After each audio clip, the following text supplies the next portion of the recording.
versículo 105. Salmo 119, versículo de número 105.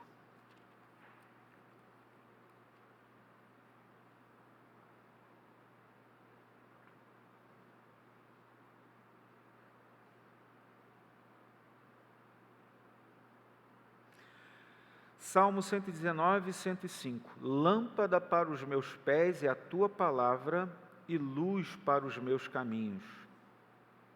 Jurei e confirmei o juramento de guardar os teus retos juízos. Estou aflitíssimo. Vivifica-me, Senhor, segundo a tua palavra. Aceita, Senhor, a espontânea oferenda dos meus lábios e ensina-me os teus juízos. Estou de contínuo em perigo de vida. Todavia, não me esqueço da tua lei. Armam ciladas contra mim os ímpios. Contudo, não me desvio dos teus preceitos. Os teus testemunhos, recebi-os por legado perpétuo, porque me constituem o prazer do coração. Induzo o coração a guardar os teus decretos, para sempre, até ao fim. Amém.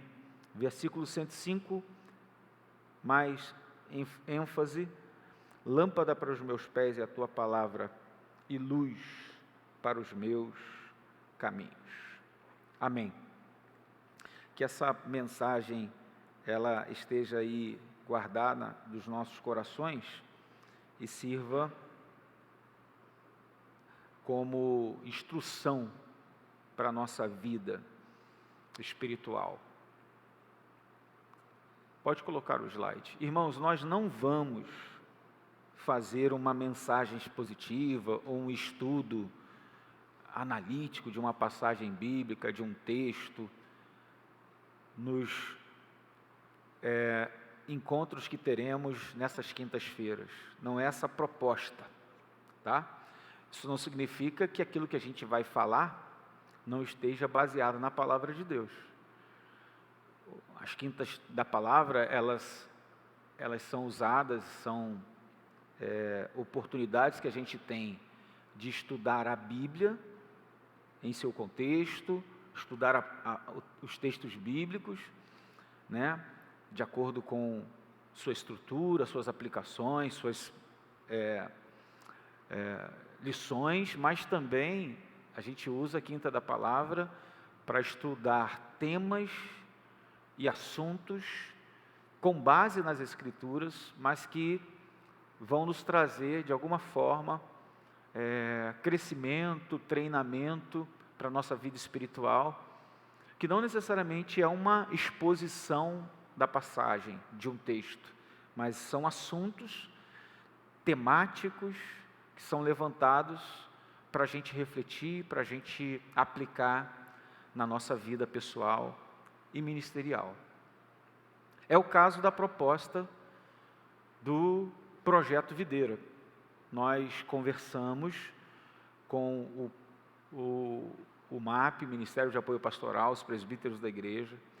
Nós conversamos com a liderança da igreja, com os líderes de departamentos, que nós estaríamos usando o espaço das quintas-feiras para a gente estudar essa temática do Projeto Videira, que é uma temática que tem a ver, tem relação com uma recuperação, resgate de uma cultura e de uma mentalidade discipuladora para a igreja e para os discípulos de Jesus, para os crentes, para os membros da igreja.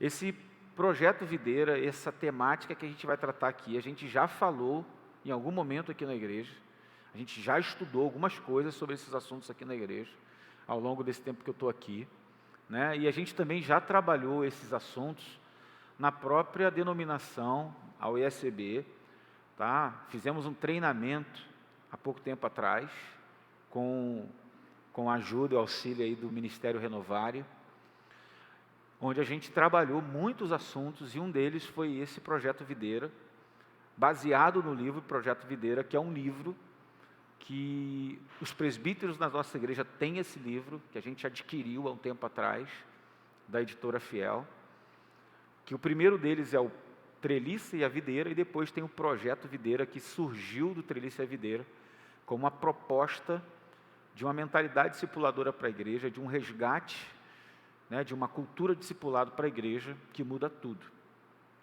Eu queria, então, dar continuidade de onde foi parado na semana passada, na verdade, resgatar algumas coisas que foram faladas na semana passada, e a gente dá continuidade a partir daí. Qual é a proposta? O que a gente tem estudado até aqui? O que a gente tem ouvido até aqui? O que a gente tem falado até aqui, ao longo desses anos de ministério que eu estou aqui, em Vila Paraíso? O que a gente tem compartilhado nas nossas reuniões com a liderança? O que a gente gostaria de ver acontecendo de forma visceral na nossa igreja, na nossa comunidade de fé?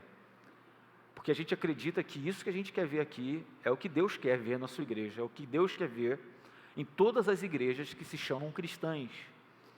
O que a gente está conversando com os irmãos, vai estar conversando aqui, tem conversado, é, na verdade, a proposta bíblica para a igreja. É a missão que Deus tem para a igreja. Não é algo que a gente inventa, não é algo que surgiu da minha cabeça, ou surgiu da cabeça de qualquer outro pastor ou teólogo. Não, é algo que a gente, lendo as Escrituras, a gente vê que elas, as Escrituras, nos ensinam a viver de acordo com aquilo que a gente vai falar aqui. Tá? O que a gente aprendeu até aqui? O que a gente viu até o presente momento? O que define a cultura de uma igreja? O que define a cultura de uma igreja? A gente precisa esclarecer que por cultura, isso foi falado na semana passada, em nosso contexto, a gente quer dizer que cultura é a maneira como a gente faz as coisas na igreja há algum tempo. Quando a gente fala de cultura, a gente está falando de algo que é a prática, algo que é a maneira de fazer as coisas. A cultura de uma igreja, ou de qualquer organização, é definida pelas suas crenças, pelas suas práticas, pela sua maneira de enxergar as coisas, pela sua linguagem compartilhada, pelas tradições, pelas preferências que essa igreja adota, que essa igreja tem. Então, cultura tem a ver com um determinado grupo de preferências que são desenvolvidas ao longo de um tempo, de um período de convivência. Então, tudo isso forma a cultura. O que a gente crê? O que a gente pratica? Qual que é a linguagem compartilhada? Qual é a tradição? Qual é a maneira de pensar? Tudo isso forma aquilo que a gente chama de cultura. Exemplo. Só um minuto, Luiz Fernando, você está gravando? Você está filmando ou você está compartilhando ao vivo? Está gravando, ok. Então, por exemplo, todos concordamos que precisamos evangelizar. Todos concordamos com isso. Todos concordamos que a gente precisa discipular. Todos concordamos com isso. Vocês acreditam que vocês foram chamados para evangelizar pessoas? Amém? Vocês acreditam que vocês foram chamados para discipular pessoas? Mesmo assim, se a cultura estabelecida numa igreja não promove, não exemplifica e não pratica ativamente o evangelismo e o discipulado, pouquíssimas pessoas viverão essa experiência. Se o que é falado do púlpito, se o que é ensinado na quinta-feira, se o que é ensinado no domingo, se o que é praticado ativamente, se o que é promovido, exemplificado e praticado não envolve isso, dificilmente isso ocorrerá na igreja de fato. Se conexão com Deus, pregação, oração e adoração, conexão com os outros, aconselhamento, pequenos grupos, discipulado, se conexão com a cidade, evangelização e atos de misericórdia, não formarem uma parte normal da maneira como fazemos as coisas na igreja, então, as exortações do púlpito, os estudos sobre o assunto, não valerão de nada. Vai ser só perda de tempo. Se não iniciarmos algum tipo de processo, se não fizermos uma atividade continuamente nova, se não houver mudanças em algumas estruturas nossas, em alguns rituais nossos, em algumas tradições da nossa igreja, se continuarmos fazendo as mesmas coisas que sempre fizemos, nada vai mudar. Se eu viver na filosofia da Gabriela Cravo e Canela, eu nasci assim, eu cresci assim, eu vivi assim, vou morrer assim, eu estou bem assim, nada vai mudar. A gente vai continuar sendo e fazendo as mesmas coisas que a gente sempre fez e foi, e nada vai mudar. É possível sermos convencidos das nossas escolhas e caminhos ministeriais errados como igreja, convencidos da necessidade de colocarmos tudo em prática, convencidos, desafiados, incomodados, inquietados. É possível até pregarmos, ensinarmos aos outros sobre a visão bíblica que devemos retomar, mas se a gente não agir, nenhuma mudança real acontecerá. Pode até ser que surja algum movimento, pois sabemos que a pregação e a oração têm seus efeitos.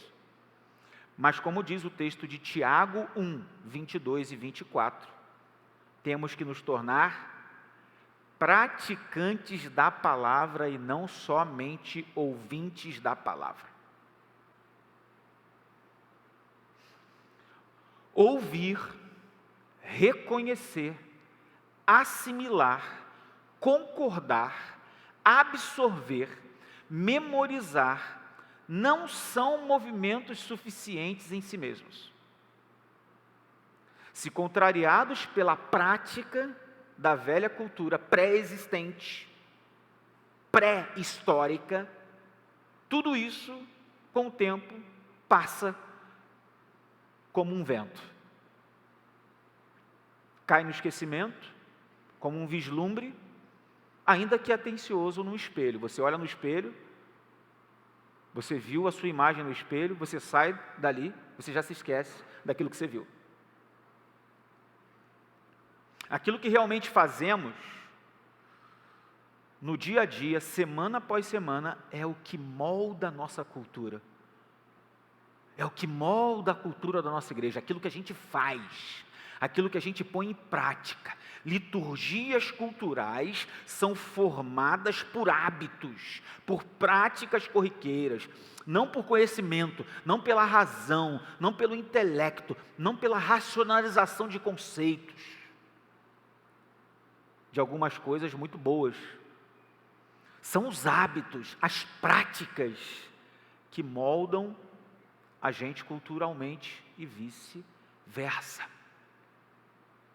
Então eu preciso pôr em prática, eu preciso fazer, e é o que a gente tem tentado fazer nesses últimos anos. A gente passou a visão, a mensagem, a informação, mas a gente está trazendo as pessoas agora para a prática, para a ação.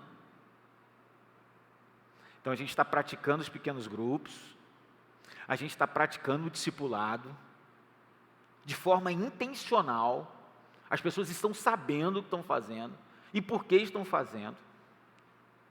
A gente vem para o culto, e é isso que a gente está ouvindo, é isso que a gente está falando o tempo todo.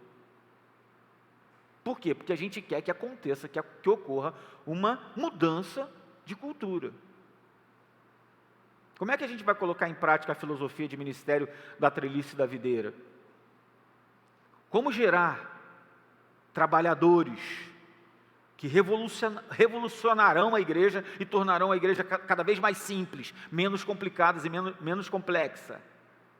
Como que a gente vai mudar de uma cultura na direção para o discipulado? Como que a gente vai guinar a nossa vida para o discipulado, que é uma mudança que muda tudo? É uma visão que muda tudo. Como que a gente vai agir na cultura de uma igreja para mudá-la em qualquer direção? A resposta, sabe qual é? Eu e você não conseguimos fazer isso. A gente não consegue. A gente não consegue trabalhar na cultura como tal. Ela é produto de anos, de décadas, de práticas baseadas em ideias e ideais expressos na prática. O que você pode, o que eu posso fazer, é trabalhar e mudar os elementos que produzem a cultura, as crenças, as convicções profundamente arraigadas, que impulsionam, que sustentam a cultura. A gente pode explicitar, explicar, implicitar, ou seja, aquilo que está implícito e explícito, a gente pode trazer à tona, a gente pode falar, a gente pode argumentar nas convicções. As atividades, as práticas e as estruturas que expressam e incorporam essas crenças em todos os níveis da vida da igreja, a gente pode mudar. Aquilo que estava sendo feito daquele jeito, a gente pode transformar, a gente pode mudar o jeito de fazer a coisa. E aí, quando a gente vai fazendo isso, o que ocorre? Mudanças.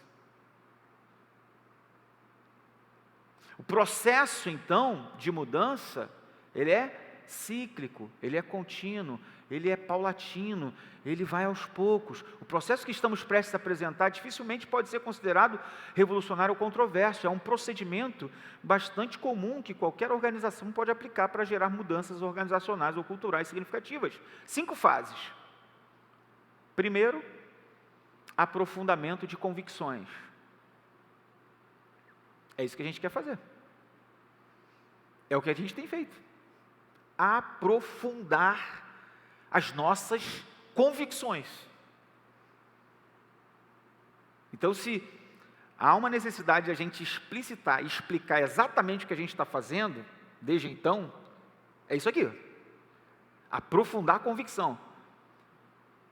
Possa ser que alguém diga assim para mim, mas o senhor é muito teórico, pastor. O senhor é muito negócio de estudo. Está aí, porque a gente precisa aprofundar.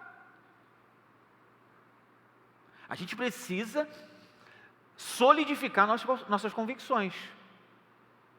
Tem que ter essa solidificação. Segundo, reforma pessoal.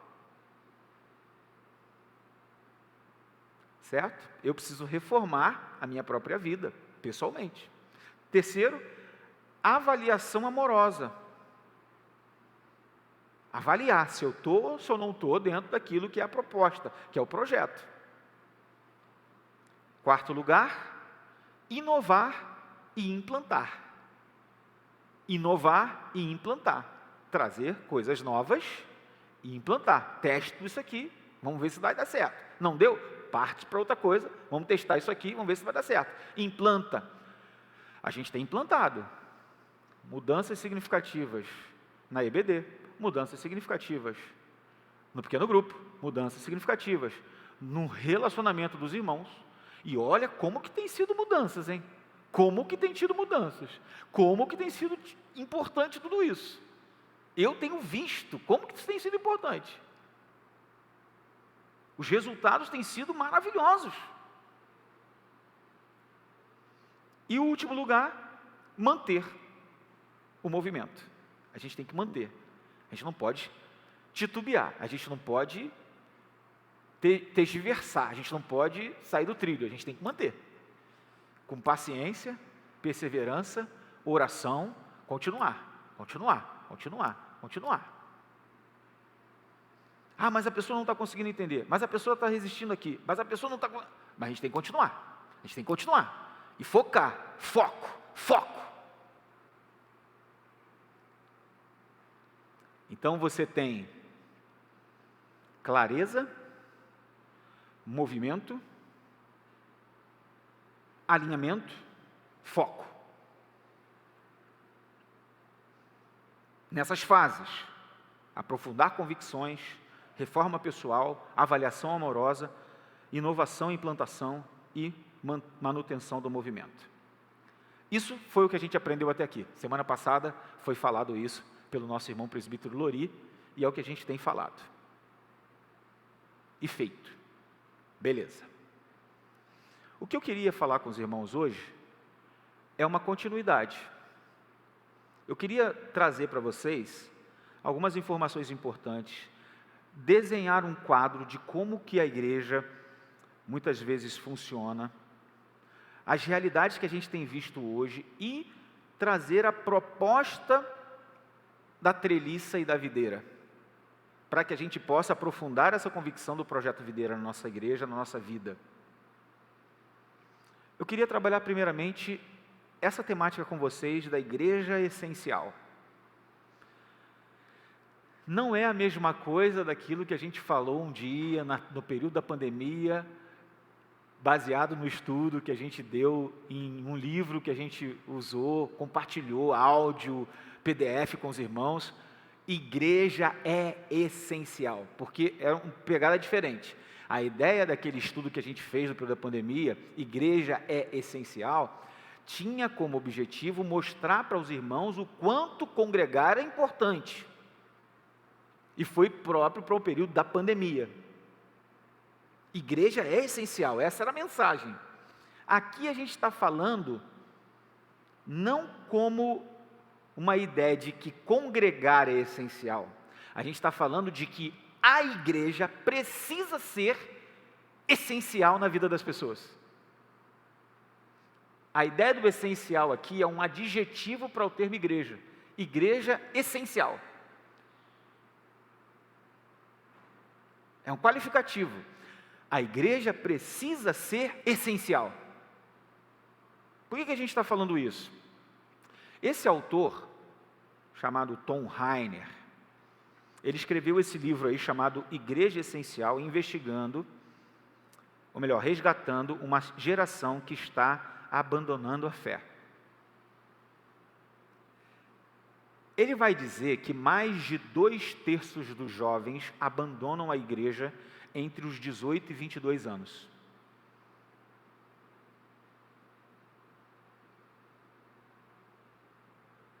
Por que será?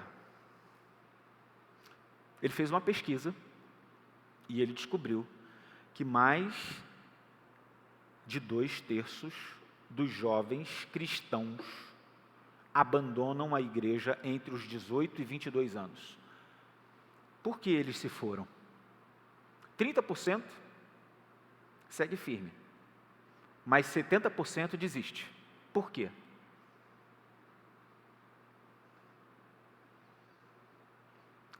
A grande maioria deixa de ir à igreja porque não a consideram essencial para as suas vidas. Ah, não vou mais não. Para quê? Por que eu preciso de igreja? A igreja deixou de ser essencial. Não quero saber mais de igreja não. Fazer o que é da igreja?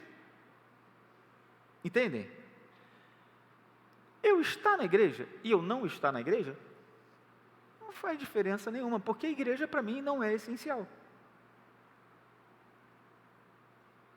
Então a gente vive o dilema do igreja essencial versus igrejas não essenciais. O que seria uma igreja essencial? O que seria uma igreja que não é essencial? Uma igreja não essencial é uma igreja doente. Uma igreja em fase de extinção. uma igreja estagnada. Uma igreja em vertiginoso declínio. Uma igreja obsoleta para a sociedade. Por que isso aconteceu? Por que a igreja se tornou uma igreja doente, uma igreja em fase de extinção, uma igreja estagnada, uma igreja em vertiginoso declínio, uma igreja obsoleta para a sociedade? Porque a igreja ficou diluída doutrinariamente, uma diluição da doutrina. Tem gente que não sabe nem o que é doutrina. Perdeu a sua paixão evangelística. As pessoas não evangelizam mais. Ela fracassou em ser relevante para a sociedade. Tanto faz como tanto fez. Se aquela igreja deixar de existir ali, ninguém vai sentir falta, porque ela não é relevante para a sociedade. A comunidade, o bairro, não vai sentir falta dessa igreja, porque ela tanto faz como tanto fez. Poucos ministérios voltados para fora da igreja. Os ministérios são focados em si. A razão de existir dos ministérios da igreja são só eles mesmos, as pessoas mesmo de dentro. Não voltam-se para fora. Conflitos internos de preferências pessoais das pessoas. Eu quero isso, eu quero aquilo outro. Não, mas você quer assim, mas eu não concordo com isso. Eu tenho essa opinião. A minha opinião é essa, eu quero isso, eu quero aquilo. Isso acontece dentro da igreja, brigas e cismas de preferências pessoais. Sexto lugar, a prioridade do conforto. Eu quero o conforto, eu quero estar sentado, confortável, tal. Em último lugar, o analfabetismo bíblico. As pessoas são completamente analfabetas da Bíblia. Essa é a igreja não essencial. É uma igreja que realmente não faz diferença nenhuma para as pessoas. Só que aí tem a igreja essencial. O que é uma igreja essencial? Em contraponto, é uma igreja forte doutrinariamente, conhece a palavra de Deus, a sã doutrina, é uma igreja fervorosa na missão e na evangelização, é uma igreja relevante para a cultura, culturalmente, é uma igreja cujos ministérios, eles existem tanto para dentro quanto para fora, eles pensam a igreja para fora, não só para dentro, edifica dentro, mas depois envia para fora. A igreja unida na causa do evangelho, engajada no desconforto de dar fruto, e em sétimo lugar, ela é comprometida com o discipulado.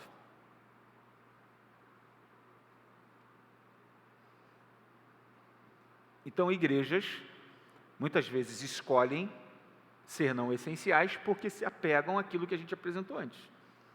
E essas igrejas, tanto faz como tanto fez. As outras igrejas escolhem ser essenciais. Igrejas que querem ser relevantes, querem ser essenciais para as pessoas. E aí, então, elas escolhem ser essenciais.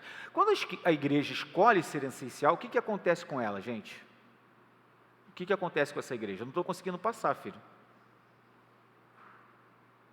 Travou aí. O que acontece? Elas entram num processo e num movimento em torno de 4 verbos. Pode passar. 4 verbos. Estão aí esses 4 verbos.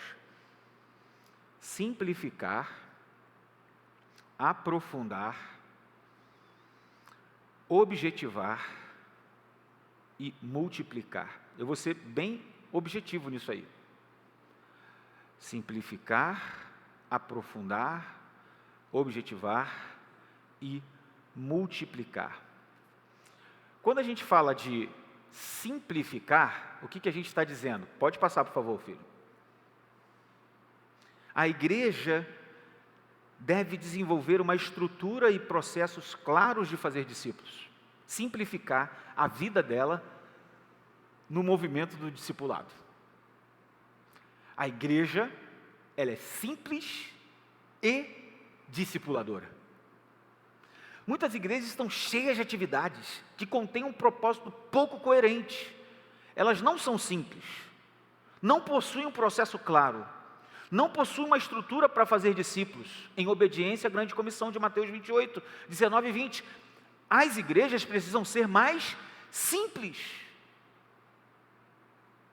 Todas as pessoas que participam desta igreja precisam entender que essa igreja tem um objetivo muito claro, muito simples, muito direto, de ser uma igreja formada de discípulos, que geram outros discípulos.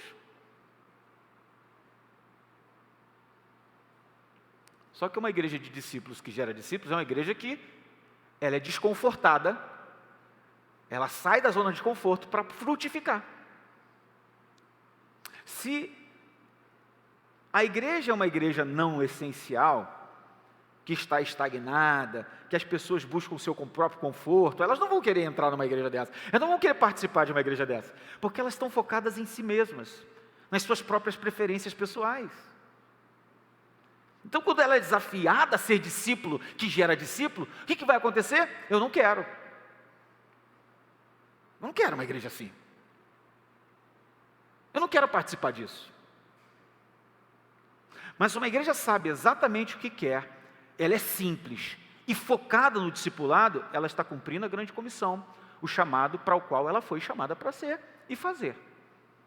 Mas não somente isso, ela tem que aprofundar. A igreja deve fornecer ensinos, pregações com conteúdo sólido, centrados na palavra de Deus, mostrando isso o tempo todo.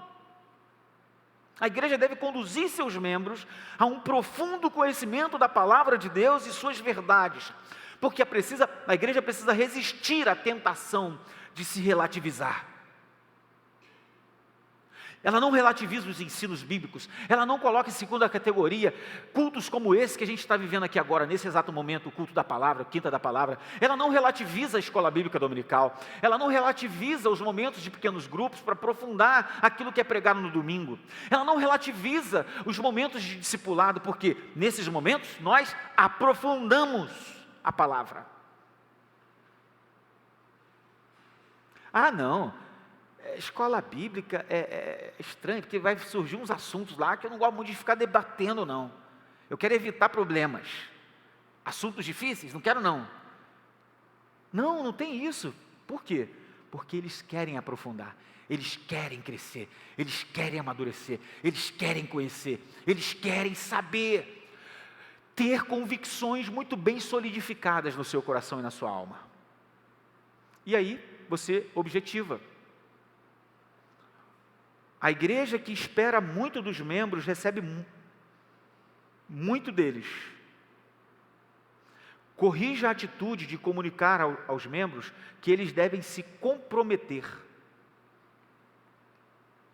A maioria dos clubes esportivos e organizações cívicas esperam mais de seus membros do que a igreja. Sabiam disso? É necessário manter expectativas elevadas sobre os membros da igreja, objetivando o que se espera deles como tais. Quando as expectativas são baixas, o comprometimento também é baixo. O que você espera dos membros da igreja? O que o pastor deve esperar de um membro de uma igreja? O que Deus espera de um membro de uma igreja? Que ele seja só um membro? Que ele tenha só o seu nome na lista de hall de membros? Que ele pegue a vassoura e varra o salão social da igreja? Não que isso não possa ser feito. Que ele sirva a comunidade levando uma cesta básica? Não que isso não possa ser feito, tem que fazer. Que ele trabalhe na estrutura quando precisa montar um palco, desmontar um palco, colocar alguma coisa para funcionar, depois tirar. Que ele participe dos retiros espirituais, que ele esteja comprometido em encher a Kombi com as coisas, tirar as coisas da Kombi. É isso que Deus espera. Deus espera isso. As expectativas de Deus para com um membro de uma igreja são essas? Só essas? Quais são as expectativas de Deus para com os membros da igreja? Todos os membros, irmãos. Não estou falando de uns membros, não. De todos os membros. Será que a gente não tem tido expectativas baixas em relação aos membros? E por isso o comprometimento é baixo? Será que a gente tem falado e anunciado que a gente precisa de trabalhadores de videira? que orem pelos outros, que visitem os outros, que discipulem os outros, que evangelizem os outros, que preguem o evangelho para os outros, que aconselhem os outros, que ajude os outros na sua falta de fé. Será que a gente tem falado isso? Que a gente espera que cada crente seja um missionário, que cada crente tenha um compromisso com o outro, de orar por ele, de interceder, de ser um sacerdote na vida da outra pessoa. Porque se a gente cria poucas expectativas, a gente vai cobrar pouco. Então, se basta estar sentado na igreja, participar do culto gostosinho, do louvor gostosinho, de ouvir uma boa palavra, ir para casa e continuar da mesma forma. Nunca mudar. Nunca ser uma pessoa intencional. Nunca ser uma pessoa engajada. Nunca se comprometer com a videira, com outras pessoas. Aí os pais não discipulam os filhos, terceirizam isso. Os maridos não são sacerdotes dentro do seu lar, porque terceirizam isso. Eles não comprometem-se em pregar o evangelho para os seus amigos de trabalho, porque eles acham que não devem fazer isso.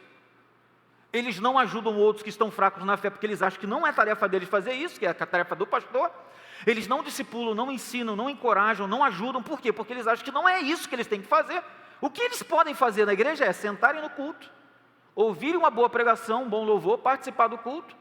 E lá, uma vez ou outra, eles fazem uma coisa ali, pegam uma ferramenta, pegam um pedaço de madeira, tira, limpa, varre, lava uma louça, alguma coisa nesse sentido. Eles acham que eles não têm que fazer o trabalho da videira. E são anos e anos e anos e anos assim. Isso daí não, isso daí é coisa do pastor, é só ele que tem que fazer. Isso daí é coisa do presbítero, ele foi chamado para fazer isso. Só que não é. Todo mundo tem que fazer isso. Todos nós temos que fazer isso. Todos os crentes têm que fazer isso.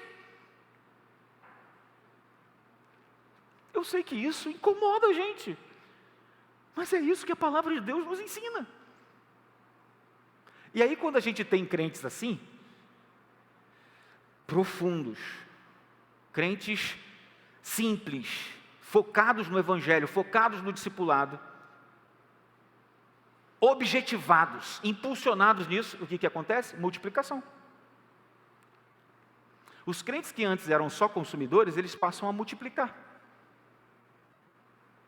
A igreja deve ter uma ação externa, almejando alcançar pessoas, conduzi-las a Cristo e plantar novas igrejas. Ou seja, a igreja deve ser comprometida em auxiliar seus membros a multiplicarem-se espiritualmente.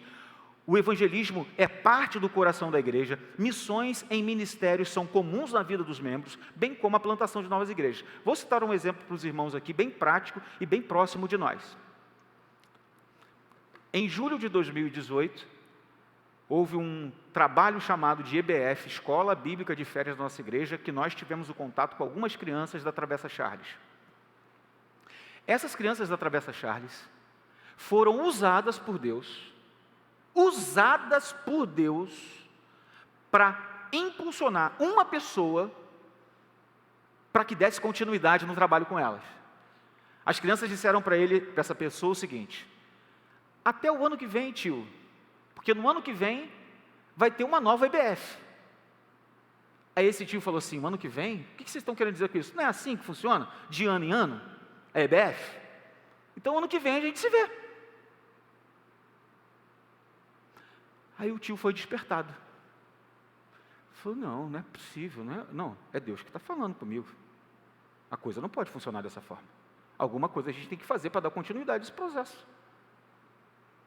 Se eu vier semana que vem buscar vocês vão para o culto? Vão para a igreja? Claro, tio, claro, então está marcado. Julho de 2018.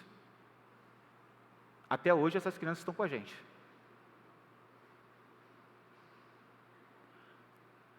A gente tem cuidado delas, a gente tem amado essas crianças, a gente tem acolhido elas, a gente tem mandado pessoas lá para fazer o trabalho com elas. E elas continuam até hoje conosco. E sabe o que eu penso, irmãos? Estou falando eu aqui, eu estou revelando isso aqui que está sendo gravado. Eu penso. Eu, pastor Felipe, não é Deus que está falando, pastor Felipe. Eu penso que nós temos que pensar e planejar e orar para que a gente plante uma igreja dentro da Travessa Charles para essas crianças.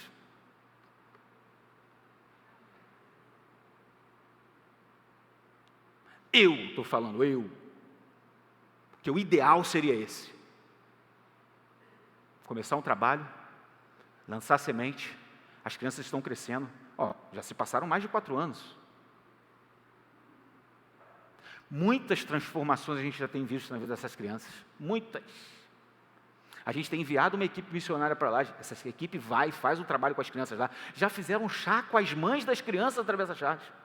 A gente hoje ajuda eles lá. Eu já conversei várias vezes com o pastor de lá, que tem uma igreja lá. A gente se coloca à disposição deles lá. Ou a gente apoia efetivamente o trabalho lá, ou a gente planta uma igreja lá dentro. Esse é o resultado normal do movimento do Evangelho. Porque a gente não pode abandonar essas crianças, a gente não pode deixar delas. Por quê? Porque foram pessoas que Deus enviou para a gente, crianças que Deus jogou para dentro do nosso barco para a gente cuidar.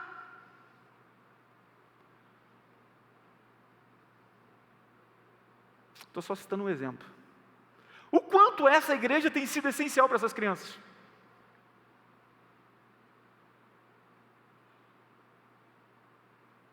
Agora a gente precisa cuidar, a gente precisa tratar, a gente precisa acompanhar, discipular, para que elas cresçam e nunca mais se desviem do Evangelho. Amem a Jesus.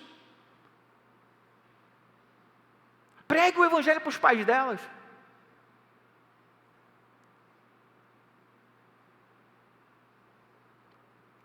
Tornar-se então uma igreja essencial não é o mais fácil dos caminhos, gente. Talvez algumas igrejas tenham de sacrificar algumas vacas sagradas. É o que o Tom Heine fala. Algumas vacas sagradas que a gente acabou colocando no altar e que a gente às vezes fica adorando essas vacas sagradas do tradicionalismo das nossas igrejas. Sacrificá-las. Para quê? Para que a gente possa se tornar cada vez mais uma igreja essencial, mantendo o foco sobre as 4 áreas críticas. Esse é um modelo de 4 fases que se aplica a qualquer igreja. Simplificar, acertar na estrutura, aprofundar, acertar no conteúdo, objetivar, acertar na atitude, multiplicar, acertar na ação. A colheita está pronta, gente. Está aguardando os trabalhadores. Os campos já estão maduros de pessoas que aguardam ouvir o Evangelho. A começar de nós. Quantas pessoas estão sendo tratadas hoje, cuidadas pessoalmente, particularmente, por causa dos pequenos grupos que a gente tem realizado? Quantas pessoas têm sido alcançadas? Quais têm sido os resultados satisfatórios do trabalho de pequenos grupos na vida dos homens da nossa igreja, na vida das mulheres da nossa igreja, na vida dos jovens da nossa igreja, na vida dos adolescentes da nossa igreja? Quais serão os frutos que a gente vai colher com o discipulado, no grupo de discipulado, com o discipulado 1 a 1, quando a gente tiver pessoas, discipulando pessoas pessoalmente, em grupo, como está acontecendo agora? O que vai ser? Quais serão os resultados na vida do Luiz Fernando, do Vitor, do Breno, por estar sendo discipulado por uma pessoa comprometida com Jesus, que tem experiência com Jesus e está ensinando eles a cada vez mais amar a Jesus?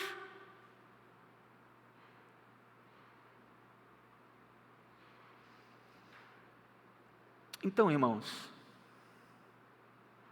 a gente precisa ser uma igreja cada vez mais essencial.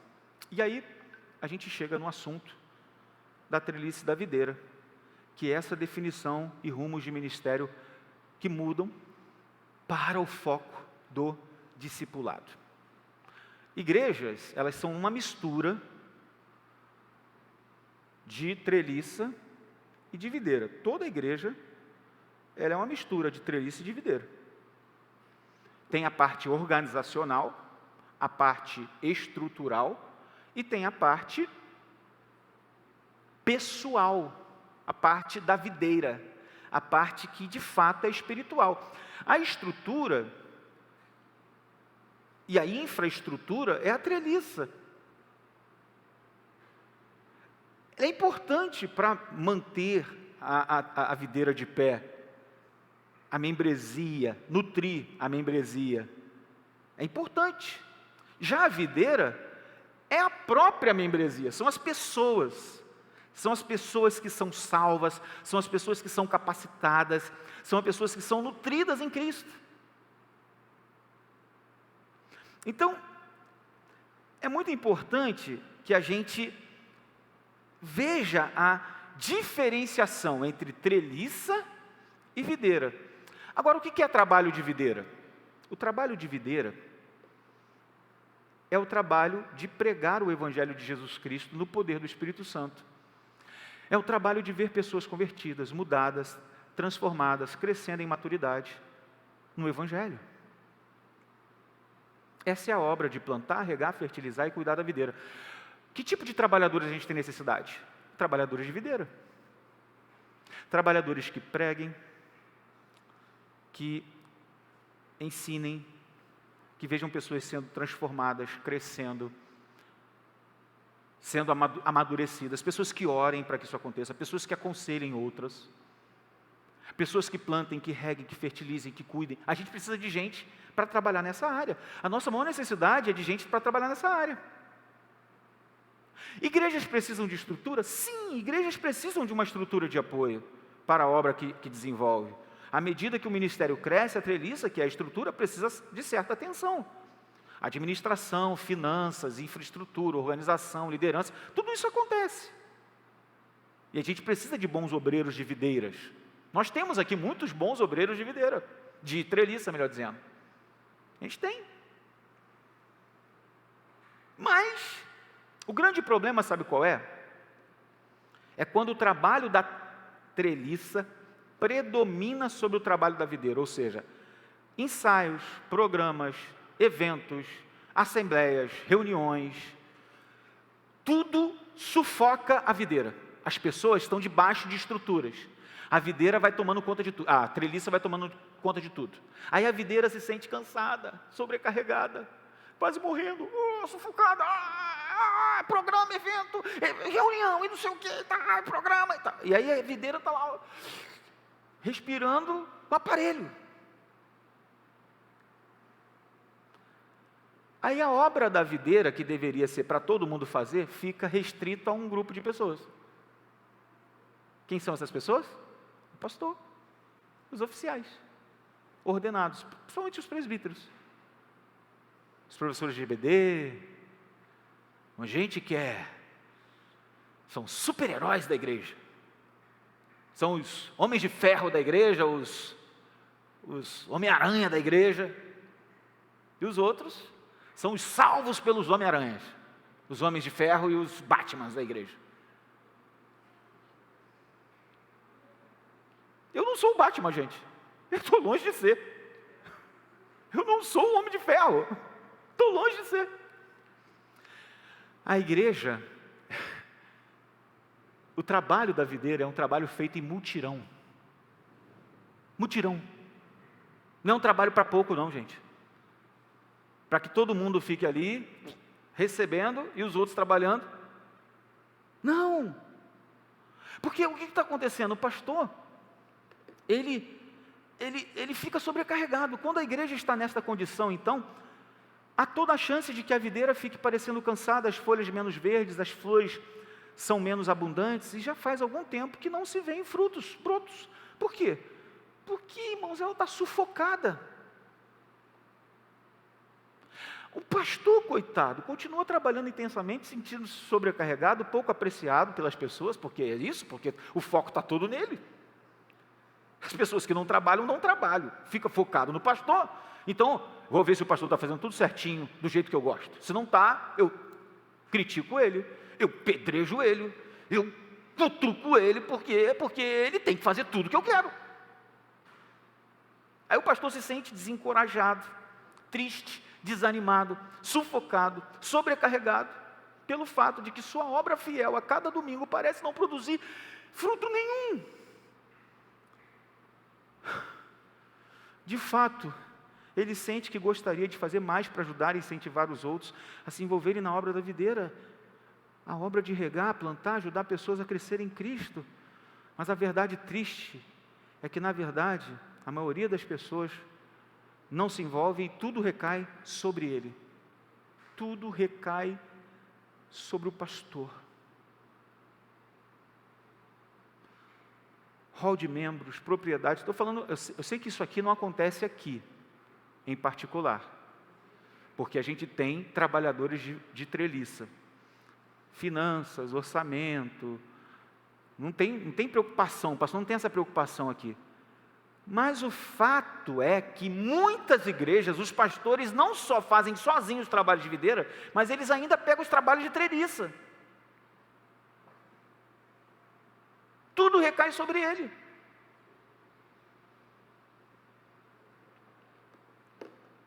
O que é a obra da videira? Por que a treliça predomina sobre a videira? A obra de videira ela é algo pessoal, exige oração, e as pessoas não querem orar. Exige dependência de Deus, e exige que a gente abra a nossa boca para falar a palavra de Deus para as pessoas de alguma maneira, e as pessoas não querem fazer isso. Eu não sou capaz para fazer isso. Você já ouviu alguém falando isso? Eu não vou, porque eu não sou capaz para fazer isso. Eu não tenho capacidade para isso. Você já ouviu alguém falar isso? Já ouviu o Ismael? Já ouviu o Valdir? Eu não queria falar isso, mas você está falando. A gente está o tempo todo falando isso. Eu não sei falar. Eu não sei falar, eu não sei. Então eu não sei orar, eu não sei falar, eu não sei pregar, eu não sei evangelizar, eu não sei. Quem é que sabe? E quando é que a gente vai ser despertado para isso?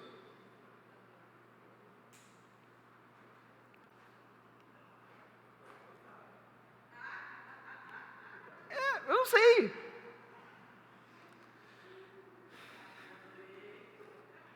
A obra da treliça parece mais impressionante do que a obra da videira. É mais visível, é mais estrutural. Gente, sinceramente, eu fico muito preocupado, inclusive, com isso, porque assim, às vezes quando a gente vê alguém fazendo a obra da treliça, a gente no final, parece que tem necessidade essencial, é necessário você aplaudir a pessoa. Parece que é necessário. Olha, o pastor não me agradeceu, olha, o pastor não falou isso, as pessoas não falaram nada, aí a pessoa fica triste. Mas quem é que vai ser aplaudida porque ficou orando por alguém? Quem é que vai ser aplaudido porque foi na casa de alguém encorajá-la, por meio da palavra de Deus, a que ela continue firme? Quem é que vai ser aplaudido porque ela foi e parou alguém na rua e evangelizou? Quem é que vai ser aplaudido porque discipulou alguém? O trabalho da treliça parece ser muito melhor do que o trabalho da videira, porque o trabalho da videira ninguém vê.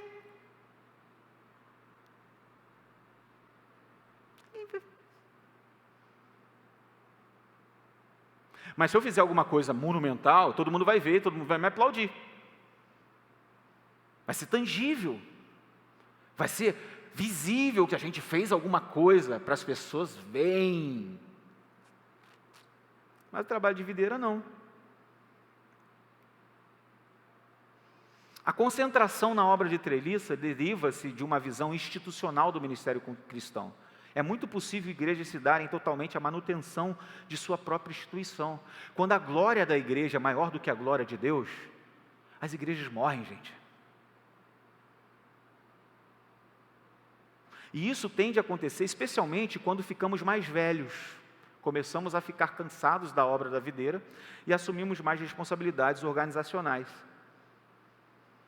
Só que aí a gente precisa aprender o ministério da videira, entender o papel de cada discípulo, entender o que Deus planejou e pensou para cada igreja. Olha esse quadro, eu já mostrei esse quadro não sei quantas vezes já para a nossa igreja, para os nossos irmãos, eu não vou cansar de mostrar esse quadro nunca na nossa igreja, enquanto eu estiver por aqui. Olha o quadro, Efésios 4, 11 a 16. Esse texto de Efésios 4, 11 a 16, diz que Cristo presenteou e capacitou a igreja com ministros da palavra. Pastores, presbíteros, mestres, evangelistas, apóstolos. Cristo, Deus exerce o crescimento do corpo quando todos no corpo cooperam fazendo a sua parte. Mas olha o que Cristo faz. Primeiro ele dá ministros. Gente que ele mesmo chama, capacita e presenteia a igreja com esses ministros. O pastor tem a responsabilidade especial, não exclusiva, de ministrar a palavra. Aí esses pastores, esses ministros, eles foram dados à igreja com que propósito? Para prepararem os crentes para o ministério deles. Porque o sacerdócio é universal. Todos os crentes têm responsabilidades. E isso a gente não pode dizer que sim, dizer que não. Se você é crente, você tem responsabilidade. Se você é um salvo em Jesus, você é um discípulo de Jesus. Deveria ser assim. Você é um sacerdote. Você tem responsabilidade como igreja, como crente, como salvo, como discípulo. Então os ministros foram dados à igreja para prepararem os crentes para os ministérios que eles vão fazer. O serviço mútuo, alvo da imagem de Cristo. Ou seja, o que é o serviço mútuo, gente? Um ao outro. Um ora pelo outro. Um prega para o outro. Um ajuda o outro. Um encoraja o outro. Um auxilia o outro. Um aconselha o outro. Ou seja, pastores são dados à igreja por Deus, por Cristo, para que eles preparem os crentes, para que os próprios crentes trabalhem na obra da videira. Os próprios crentes. Então, cada um exerce o crescimento do corpo, todos cooperam fazendo a sua parte. Então, qual é a visão que a gente precisa ter? Não é a visão do clérigo provedor de serviços, não é a visão do diretor executivo, do CEO. O pastor não é um CEO, o pastor não é um provedor de serviços, o pastor não é um clérigo, um craque autossuficiente que faz tudo. O pastor não é isso. O pastor é o técnico, ele é o treinador do time de futebol chamado igreja. E os que vão para o campo jogar o futebol, nas suas posições mais variadas, são os crentes. Cada crente é um jogador do campo. O pastor treina, ensina e envia para o campo. Vai lá, faz a sua parte lá. Vai lá, você é o quê? Camisa 9, camisa 5, camisa 3, você é o quê? Goleiro, você joga em qual ponta? Em qual posição? Vai lá, faz. Se não está legal, chama, orienta, ó, vai por aqui, vai por ali. O pastor que faz isso, vai por aqui, vai por ali. E isso que está acontecendo em algumas esferas da igreja. Você sabia disso? Você sabia que isso está acontecendo? Por exemplo, um dia eu recebi uma jovem da nossa igreja que disse assim: pastor, eu estou para discipular algumas jovens da igreja, algumas adolescentes da igreja. O senhor pode me ajudar? Aí o senhor me dá material, o senhor me ensina, me instrui como é que eu tenho que fazer. Beleza, ótimo. Aí chegou um presbítero da igreja e falou: pastor, eu vou discipular 2 pessoas da igreja. O senhor pode me ajudar? Pode me munir de material? Claro. Eu não sei como é que eu faço, não sei como é que eu começo. Vamos por aqui, ó. Olha esse material que legal aqui. Aí depois chegou uma irmã, uma diaconisa da igreja: pastor, eu vou discipular algumas pessoas da igreja. O senhor pode me ajudar? Claro. E o meu coração cheio de alegria por isso. Porque está acontecendo. Aquilo para o qual eu fui enviado para a igreja de Vila Paraíso, para orar e treinar os irmãos, está acontecendo.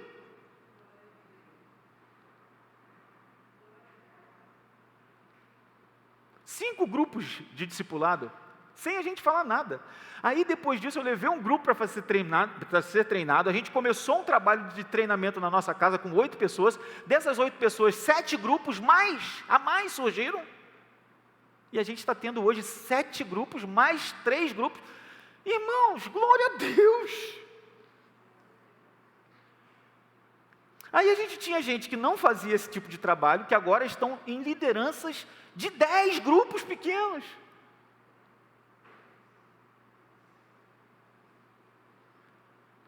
Aí eu estou sabendo que tem gente discipulando pessoalmente, em particular as pessoas, discipulando casais. Glória a Deus! Por quê? Porque o meu trabalho eu estou fazendo, e o trabalho dessas pessoas, essas pessoas estão fazendo.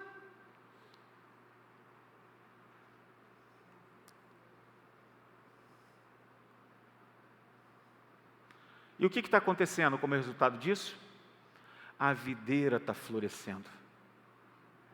Os trabalhos, as estruturas estão nos seus lugares, lá atrás, porque tem que ter estrutura, tem que ter evento, tem que ter programa, mas todos esses programas, eventos, estruturas e coisas, tem que servir a videira, tem que existir para colocar a videira em evidência, para que as pessoas sejam treinadas, potencializadas no seu trabalho.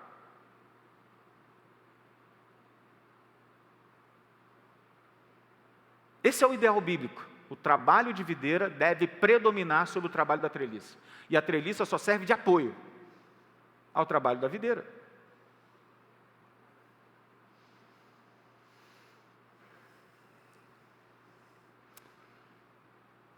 A grande comissão diz: ide, portanto, fazer discípulos de todas as nações, batizando-os em nome do Pai, do Filho e do Espírito Santo, ensinando-lhes a obedecer todas as coisas que vos ordenei, e eu estou convosco todos os dias, até o fim dos tempos. A verdadeira comissão é essa: façam discípulos, indo, ensinando, batizando. Essa é a comissão. A grande comissão não é fundamentalmente sobre missões em algum lugar de outro país, em outro país. É uma comissão que torna o fazer discípulo a agenda e a prioridade normal de cada igreja, de cada discípulo. Se perguntarem para você qual é a agenda da sua igreja, qual é o planejamento da sua igreja, vocês vão falar assim: a minha igreja tem um planejamento muito bem definido, fazer discípulos de Jesus, que geram outros discípulos de Jesus. Qual é a agenda da igreja? Fazer discípulos. Discípulos que fazem outros discípulos. Essa é a prioridade. Essa é a agenda. Cada igreja, cada discípulo, comprometido em ser e fazer outros discípulos. A ordem dada, pelo menos aos 11, mas aos 11 em seu papel como discípulos, portanto, eles são paradigmas para todos os discípulos. Cumpre a todos os discípulos de Jesus fazerem de outros aquilo que eles mesmos são, discípulos de Jesus. Quem disse isso foi o D.A. Carson, esse grande teólogo da atualidade. Ele disse que o que o texto da grande comissão está dizendo, que é papel de todos nós, fazer de outras pessoas aquilo que um dia nós fomos feitos por Jesus, discípulos. Nós fomos feitos discípulos para gerar outros discípulos. Discípulos que fazem discípulos, que fazem discípulos, que fazem discípulos.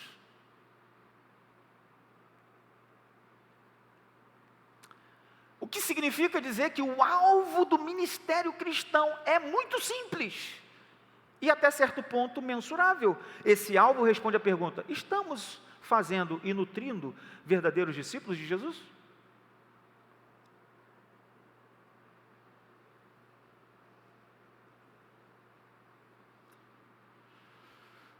A gente repete dizendo aqui: é comum a tendência da igreja em direção ao institucionalismo e à secularização. Quando isso ocorre, o foco muda para a preservação de programas e estruturas tradicionais e se perde o alvo do discipulado. O mandato de fazer discípulos é o critério que determina se nossa igreja está ou não engajada na missão de Cristo. Como é que eu sei se a igreja está ou não cumprindo o seu papel nesse mundo? Se ela está fazendo discípulos. Esse é o critério que me faz avaliar a minha igreja, a minha vida. Eu estou fazendo discípulos? Eu estou comprometido com isso? Eu sou um discípulo saudável e maduro que faço outros discípulos para Jesus? A minha igreja está comprometida em fazer discípulos de Jesus? Intencionalmente.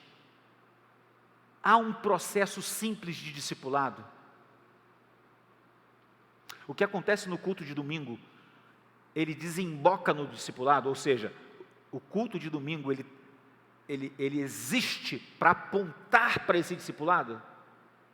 Tudo que acontece na igreja, tudo que acontece está focado nisso? Como é que eu sei se está focado nisso? Avaliando se eu estou fazendo discípulo, se a igreja está fazendo discípulo. Estamos fazendo verdadeiros discípulos de Jesus? Nosso alvo não é fazer membros de igreja. Não, gente.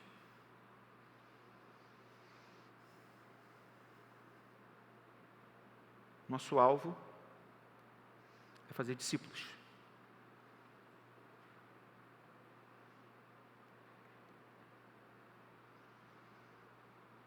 As estruturas não fazem o ministério se desenvolver, assim como a treliça não dá crescimento à videira.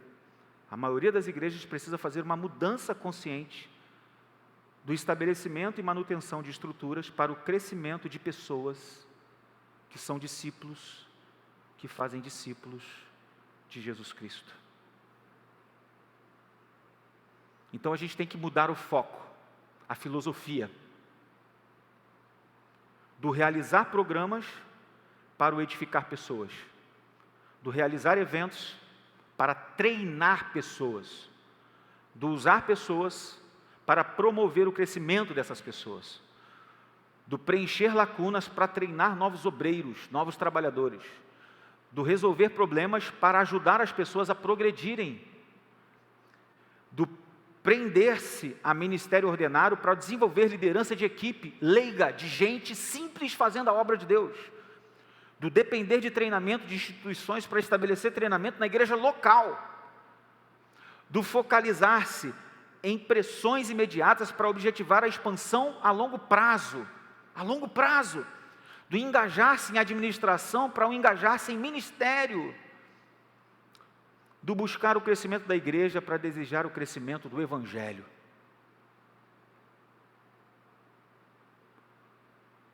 Todo cristão é ou deveria ser um trabalhador de videira. Essa é a essência do ministério do cristão. Essa é a essência da vida do cristão. Todos nós precisamos proclamar. Todos nós precisamos orar. Proclamar é falar a palavra, é pregar a palavra, é ensinar a palavra, é evangelizar a palavra, é discipular pela palavra. Todos nós temos que fazer isso. Todos nós temos que clamar a Deus para que derrame do seu Espírito sobre a nossa vida, para que Ele nos torne eficaz em sua palavra no coração das pessoas. Ou seja, para que quando a gente abrir a nossa boca, as pessoas sejam impactadas pela palavra. Todos, eu e você, temos que falar a palavra, pregar a palavra, ensinar a palavra, evangelizar a palavra, discipular a palavra, orar a palavra, para que pessoas sejam transformadas. Todos nós, todo cristão é um missionário, com a responsabilidade de falar a palavra de Deus e orar, visando ao crescimento da videira. Esse é um trabalho, não de poucos, mas de muitos, e de todos nós. É nesse sentido que Deus está me impulsionando, desde o final do ano passado, a orar por trabalhadores. Gente desse jeito, que entenda assim, que tenha isso na mente, no seu coração, e que pratique isso, não só ouça sendo falado, mas ponha em prática aquilo que tem sido ensinado pelo Senhor. Mas onde é que eu tenho um respaldo bíblico? Se não fosse o suficiente, o que a gente já falou, olha o que o texto diz para a gente. 1 Tessalonicenses 1, 6 a 10. E vos tornastes, falando para os crentes de Tessalônica, e vos tornastes imitadores e do Senhor, nossos imitadores e do Senhor, recebendo a palavra com alegria que vem do Espírito Santo, mesmo em meio a muita tribulação.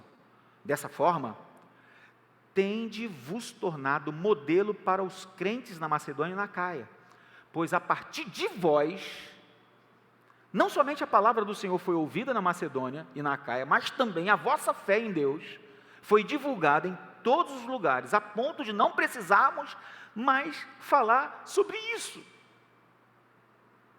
Porque eles mesmos anunciam de que maneira fomos recebidos entre vós, de que forma vos convertestes dos ídolos a Deus, para servirdes ao Deus vivo e verdadeiro, esperando do céu seu Filho, a quem ele ressuscitou dentre os mortos, Jesus, que nos livra da ira vindoura. Sabe o que o apóstolo Paulo está falando aqui ao lado de Tito? Eu fui aí, eu plantei o evangelho aí, eu preguei o evangelho, eu joguei a semente, eu lancei a semente, mas ela está frutificando naturalmente entre vocês, porque vocês mesmos estão fazendo a obra de vocês. Não há necessidade mais que a gente fale, porque vocês estão falando. Não há necessidade mais que a gente ore, porque vocês estão orando.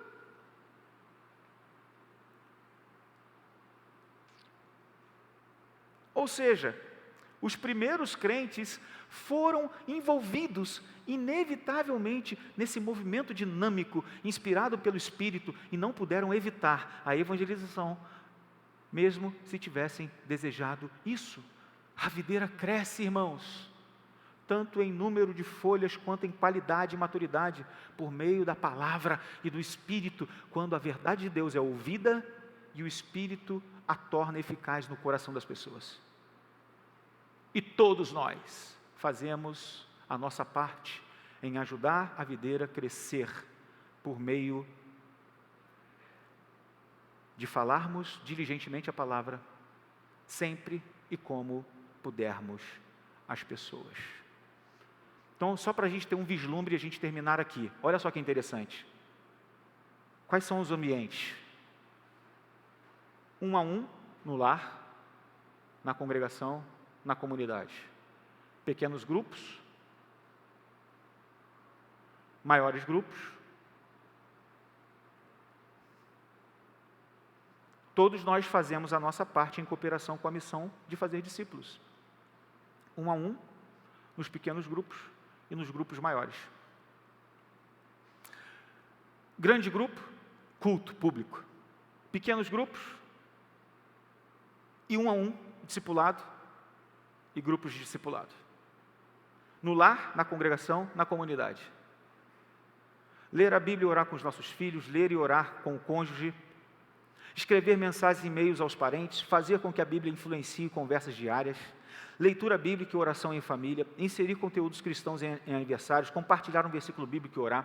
Gente, a gente faz isso. E uma coisa importante que eu preciso dizer aqui, até uma coisa importante que cabe para mim, cabe para todos vocês. A gente também tem a mania de achar que isso aqui é um evento. A gente vai marcar um dia para a gente estar junto. A gente vai marcar um dia para a gente fazer isso. Gente, não é isso não. É o dia a dia. É o cotidiano. A palavra está sendo o tempo todo aplicada. Hoje eu briguei com meu filho de manhã cedo, quando eu acordei. E com a ira, uma raiva. Briguei com ele. Fui para o escritório, com raiva, com ira, mas depois eu voltei. Eu dei um abraço, um beijo nele e falei: meu filho, me perdoa. Eu quero que você seja um homem de Deus. No seu dia a dia, meu filho. Eu quero que você glorifique a Deus em tudo que você fizer, meu filho. Eu quero que você seja um homem de Deus na sua escola, na sua faculdade, no seu trabalho, meu filho. Viva a sua vida para a glória de Deus, meu filho, não desperdice a sua vida.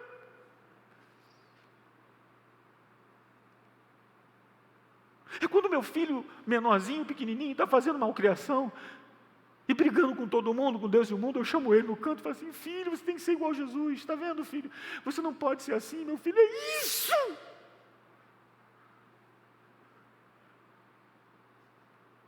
É isso. É o Evangelho sendo aplicado, é aquilo que eu aprendo no culto da noite, é aquilo que eu aprendo no pequeno grupo, é aquilo que eu aprendo no discipulado, eu aplico na minha vida. No meu lar, na minha congregação, na minha comunidade, eu vou para o mundo, eu sou uma bênção para o mundo. Eu oro pelas pessoas, eu prego o Evangelho para elas. Eu olho para os meus irmãos como quem como são pessoas que precisam de Deus, mas que precisam de mim também. Eu preciso estar próximo deles. Eu preciso orar por eles, eu preciso me importar com eles, eu preciso ligar para eles, eu preciso saber se eles estão bem, eu preciso compartilhar a palavra de Deus com eles. Olha o que diz as Escrituras, meu irmão, minha irmã. Olha aqui, ó. Não fica dessa forma, o Senhor está contigo. Por que eu não posso fazer isso? Por que isso só pode ser feito por pastor, gente?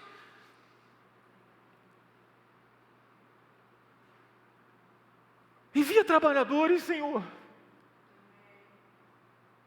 Porque quando isso acontecer, a igreja vai crescer. A igreja vai amadurecer. A igreja, os irmãos. A gente não vai ter tempo para ficar preso em bobagens, irmãos. Em picuinhas. Porque a gente vai estar focado no que realmente importa. A gente não vai pensar que a igreja é para a gente satisfazer o nosso ego. Não.